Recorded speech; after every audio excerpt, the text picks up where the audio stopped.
New York, 2022. The thoughtless exercises of humankind have prompted ecological contamination and an Earth-wide temperature boost, confusing life for humanity. The dirtied climate has obliterated practically all regular, untamed life, leaving individuals to fend for themselves. Regular food varieties are scant, and individuals get by on concentrates produced by the enormous company. Their most recent item, Soylent Green, is produced from tiny fish and vows to take care of everybody. However, it is currently created in insufficient amounts.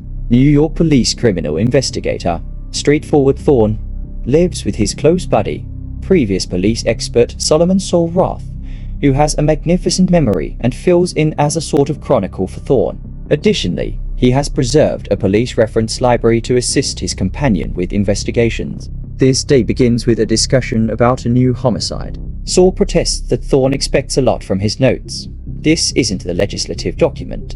In the meantime, the power goes out. Saul thinks back about the days of yore when food was genuine and power worked without interference. Yet individuals demolish nature, and now everything is dying. The man sits on a bike that creates energy for the loft while Thorne heads to work, stepping over the bodies of vagrants resting right on the flight of stairs of his structure. The roads are stopped up with old vehicles that, because of an absence of fuel, now act as homes for the poor or as scenes for criminal gatherings. In one of these vehicles, a young fellow named Gilbert gets a metal meat snare and guidelines for an impending position from a criminal world delegate. In the meantime, in the condo of the rich William Simonson, his sweetheart, Shirley, plays on a machine skilled to her. She is exceptionally satisfied with an effective move and expresses gratitude toward her lord when the safety officer handling shows up to remind the young lady that now is the ideal time to go. The couple heads to a store where the seller sells them costly items and shows them a thing totally impossible for customary individuals: a hamburger 10 midsection. Gilbert utilizes the snare to penetrate the private complex for the favored and climbs to Simonson's condo. Seeing the young fellow, the well-off man remains totally quiet, making no endeavor to escape or call for security. Gilbert apologizes and makes sense of that the individuals who sent him can never again depend on Simonson's silence. The well-off man concurs with every one of his contentions and serenely affirms that what Gilbert is going to do is important for God. The young fellow raises the metal snare and strikes Simonson on the head. In a little while, Thorne shows up at the departed's home to explore the case. He questions the Guardian, who guarantees him that the cameras failed, and drives the criminal investigator to the loft where Shirley meets him. Disregarding her, Thorne looks at the body of the departed, scanning the condo for signs. Thorne finds and polishes of bourbon, hamburger, and different food varieties inaccessible to him. Handling discusses the shopping trip, and the cop enjoys cleaning up in clean, warm water. He then gathers the found papers, a few lovely things like toiletry, and the food into a separate pack taken from Simonson's room. In the meantime, Shirley is troubled, reasoning that if she hadn't left, Simonson would still be alive. Yet handling disproves her conviction, saying that she probably would have passed on too. Later, Thorne grills the young lady, looking at her hands. He doesn't completely put stock in her earnestness, but certainly guarantees him that she wouldn't risk her work. The truth of the matter is she has a place with this condo-like furniture. Now she will hang tight for the new occupant if he has any desire to keep her. At this point, Thorne is informed about the appearance of the disinfection team. He arranges them to take Simonson to the landfill, but the team reports that the well-off man will be shipped of the burning plant. Shirley is disheartened by this result as she still recollects her grandma's legitimate memorial service. Thorne takes the sack of things and leaves. He gets back to the loft, stepping over the bodies of the destitute, and hands out gifts he hasn't found in a while: clean paper, cleanser, and pencils. He likewise spreads out a characterized Soylent report connected with oceanography found in the departed's condo. Saul is excited to see vegetables and cries at seeing meat. The following day, Thorne goes to work. His supervisor, Lieutenant Hatcher, is miserable that the case is still perplexing, yet the police officer is persuaded that the homicide was an agreement killing. Nothing was taken from the loft, there was no security, and the executioner utilized a meat snare rather than a weapon to mimic a basic burglary. Subsequently, the main thing the investigator concludes to do is check the protector. After following the man, he finds his young lady companion not as loft. Thorne looks through the place, sees a spoon on the table finished with strawberry jam, and presumes that this is too extravagant a thing for the Guardian's sweetheart. Getting back, he plunks down for supper arranged by Saul from the items he brought the day preceding. The companions savor long-forgotten tastes. Later, Saul gets to the report, concentrating on the books brought by Thorne. He learns about Simonson's memoir and his long-lasting accomplice Santini, who now fills in as the legislative head of New York. Together, they created the Soylent Project, which turned out to be entirely beneficial for its engineers. Thorne goes to the telephone stall on the corner and reports to the lieutenant what he has learned, unaware that the individual who gave Gilbert the meat snare is in his office. In the meantime, a party is occurring in Simonson's condo, organized by Shirley. Thorne shows up and hopes to get answers to his inquiries. Shirley can't utter a word specific, as Simonson didn't trust in her.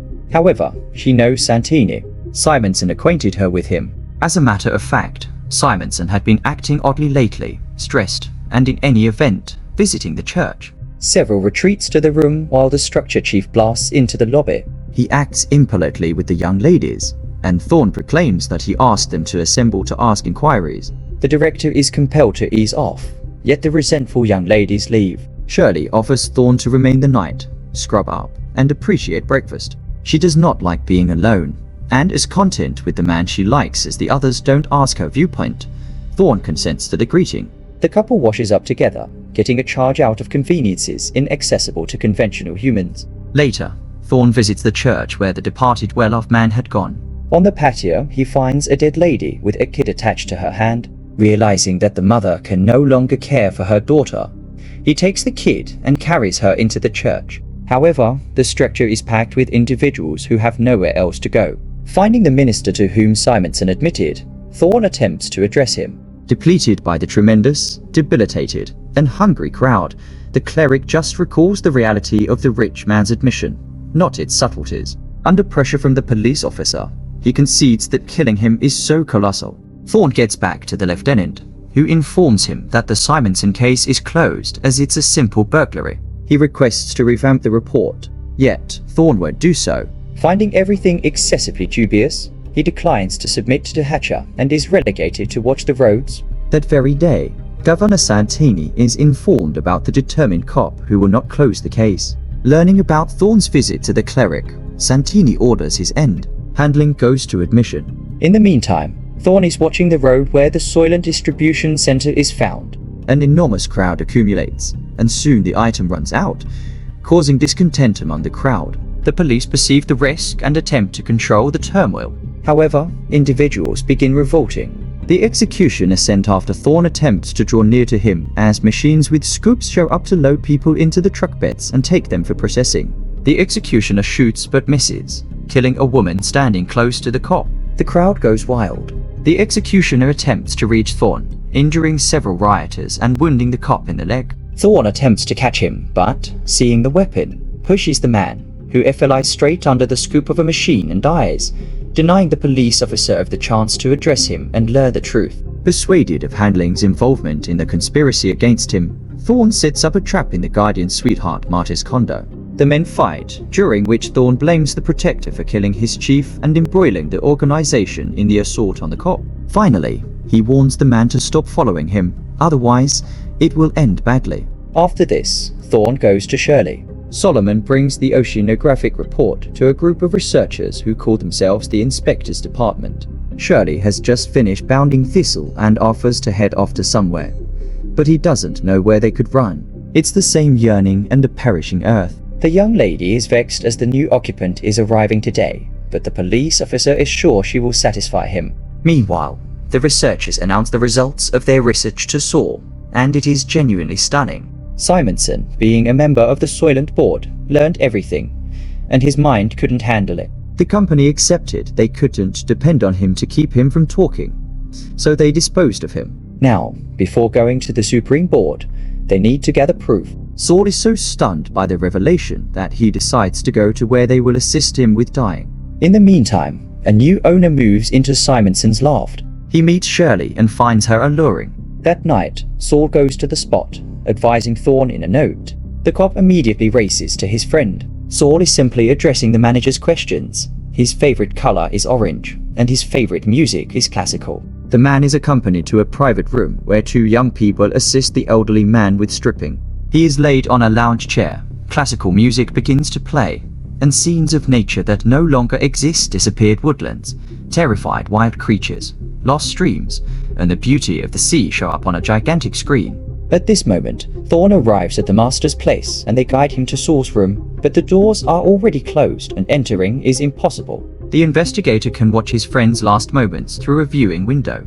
He watches the beautiful scenes with Saul wondering about the last beauty of nature. Saul sees him and is glad to be able to say goodbye to his friend before dying. He tells Thorne about his discovery and asks him to find the proof and uncover the truth. After waiting for the end, Thorne follows the cot carrying his friend's body. The man manages to slip into the cellar where the bodies are stacked into huge trucks. He climbs onto one of them, and soon the truck arrives at the center for processing human bodies. Thorne watches as the bodies are dumped and sent inside the plants. The man heads inside and soon finds a conveyor belt that brings the bodies down to a lower level. Thorne follows them and, after following the process, realizes that Soylent Green is produced from processed human bodies. However, the guards spot him, and the police officer needs to escape, killing a few guards attempting to confine him along the way. He soon arrives at the city and attempts to contact his region, but the line is busy. Then, Thorne calls Shirley's loft and asks the young lady to stay with the new occupant and live. Finally, Hatcher answers, irritated by his subordinate's actions. But Thorne lacks the time to explain before he is attacked by the corporation's men led by Handling. The man fights back and rushes to the church, but is injured. Handling pursues him, seeking the police officer among the people filling the church. He sees blood drops and follows them, but Thorne goes first. A battle ensues. People awaken and shout, but the police officer manages to kill his foe with a knife taken from the floor.